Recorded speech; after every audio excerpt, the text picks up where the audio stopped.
Mesdames, Messieurs, dans la nuit du 23 au 24 septembre 2024, un peu après 1h du matin, l'ancien ministre des Sports, M. Oswald Romeki, a été interpellé au moment où il transmettait 6 sacs remplis de billets de banque au commandant de la garde républicaine. Des premières investigations.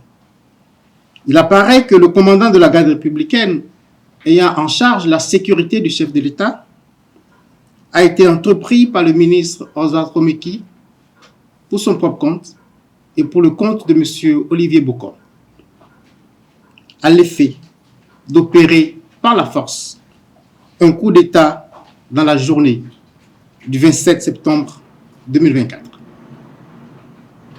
C'est dans ce cadre que dès le 6 août, les intéressés ont ouvert un compte bancaire dans les livres de la NCA Banque Côte d'Ivoire au profit du commandant de la garde républicaine. Et la preuve de l'ouverture du compte a été transmise aux bénéficiaires avec un solde initial de francs CFA 105 millions. Pour achever de vaincre la résistance du commandant de la garde républicaine, ils lui ont promis et remis le 24 septembre 2024 en espèces une somme de francs CFA 1,5 milliard.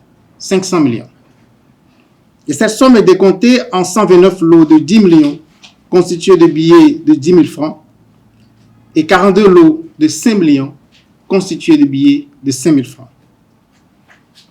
Cette somme qui aurait été mobilisée par M. Olivier Bokor a été chargée dans un véhicule de type 4x4 de marque Toyota Prado appartenant à M. Oswald Romeki et muni d'une fausse immatriculation. C'est à l'occasion de la remise du dit véhicule et de la somme de 1,5 milliard de francs CFA que la brigade criminelle a procédé à l'interpellation de M. Oswald Romeki et du commandant de la garde républicaine. Dans l'heure qui a suivi, M. Olivier Bokor a été également interpellé par les éléments de la brigade criminelle. L'enquête en cours s'attelle à identifier toutes les personnes impliquées dans ces faits. Je ne manquerai pas, s'il y a lieu, de revenir vers vous pour vous donner de plus amples informations sur l'évolution de cette procédure.